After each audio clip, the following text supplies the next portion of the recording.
په یو ځنګل کې مینا چړیا د خپلې ماشومې لور سره په یو وړ جاله کې اوسېدله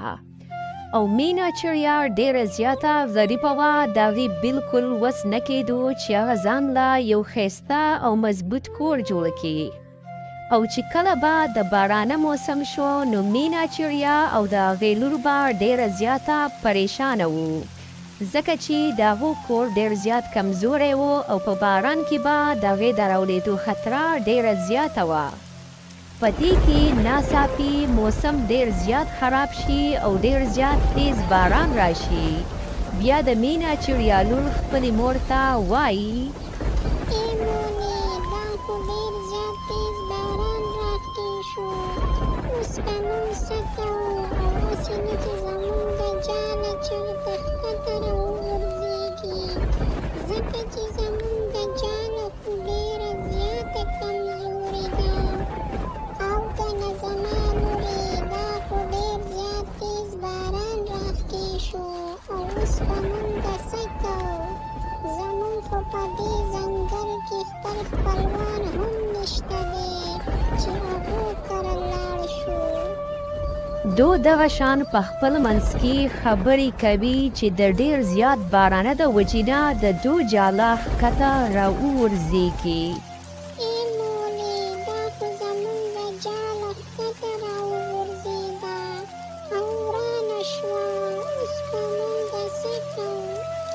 ای زما لورې زه دومره بدنصیبه مور یمه چې زه ستا دپاره یو کور هم نشم جوړولی نو نور به زه تاسو دپاره څه وکړمه او دا جاله خو ما ډېره په سخته باندې جوړه کړې وه او هغه هم لاړه ورانه شوله اوس به موږ به چېرته ځو زما لورې او په دې ځنګل کې خو زموږ د خپل خپلوان هم نشته دی چې موږ د هغو کره لاړ شو ای مونې زه خو وایم چې د دې ځګي نه به چېرته بل پټ ځګي ته لاړ شو موږ ته به چېرته بل پټ ځګی میلاو شي او دا باران خو ډېر زیات تیز دی ځکه چې موږ دې باران ته نشو پاتې کېدی او که نه زما خوږې لورې موږ له اوس دې ځګي نه تلل پکار دي ځکه چې دا باران خو اډو د ودرېدو نوم نه اخلي او موږ له اوس پکار دي چې دې ځګي نه لاړ شو او ځان له چېرته کې بل پټ ځګی وګورو او د دې خبرو نه بعد بیا مینا چړیا او د مینا چړیا ماشومه لور د هغه ځګي نه والوځي او په دې کوشش کې وي چې ځان دپاره یو پټ ځګی پیدا کړي او په هغې کې ځان د بارانه نه بچ کړي دغه شان مینا چړیا او د هغې ماشومه لور د هغه ځګي نه ډېر لرې لاړ شي خو هغو ته داسې ځای میلاو نه شي چې هغو پکې ځان د بارانه نه بچ کړي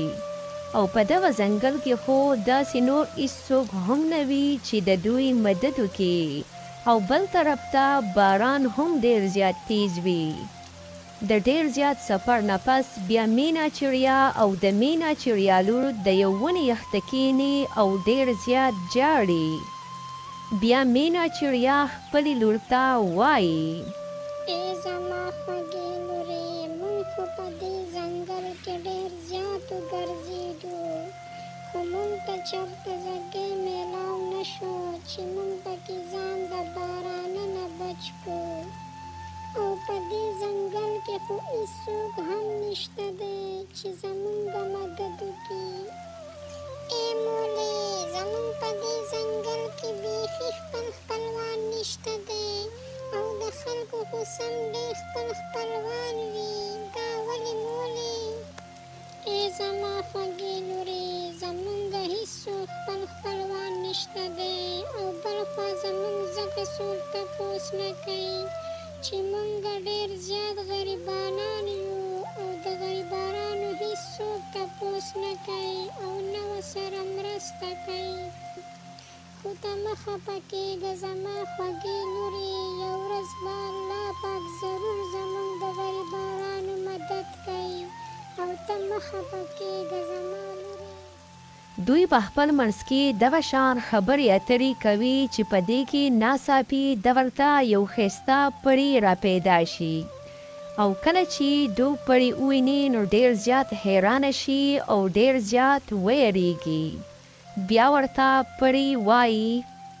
ای مرغۍ خورې تاسو مه یریږئ ځکه چې زه یوه پري یمه او زه دلته کې ځکه راغلی یمه چې زه ستاسو مدد وکړمه.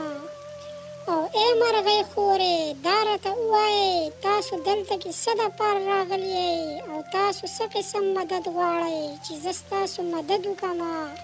ای پري خورې ته به اوس زمونږه مدد کې. ای پري خورې ته داسې کار وکړه چې ته مونږ دپاره یو کور جوړ کړه چې مونږ پکې ځان د دې بارانه نه بچ کړو. او ای پري خورې مونږ ځان دپاره یوه جاله ډېره په سخته او ډېره په مشکله جوړه کړې وه. هغه هم په دې بارانه کې راوغورځېده او ورانه شوله. او اوس زمونږه بل ځای نشته دی چې مونږ پکې ځان د دې بارانه نه بچ کړو. ای مرغۍ خورې ما ستاسو ټولې خبرې واورېدې. زه اوس ستاسو دپاره کور جوړومه خو دا راته ووایئ چې تاسو ته څنګه کور پکار دی چې زه تاسو دپاره هغه رنګې کور جوړ کړم او تاسو پکې ښه خوشحاله وخت تېروئ. څنګه کور تاسو ته پکار دی؟ او بیا د مینا چړیا لور پړي ته وایي ای پري ترورې ته مونږ له انګور واله کور جوړ کړه ځکه چې زما انګور ډېر زیات خوښ دی. او ته مونږ له اوس انګور واله کور جوړ کړه چې زه پکې بیا هر وخت ځان له انګور خورمه.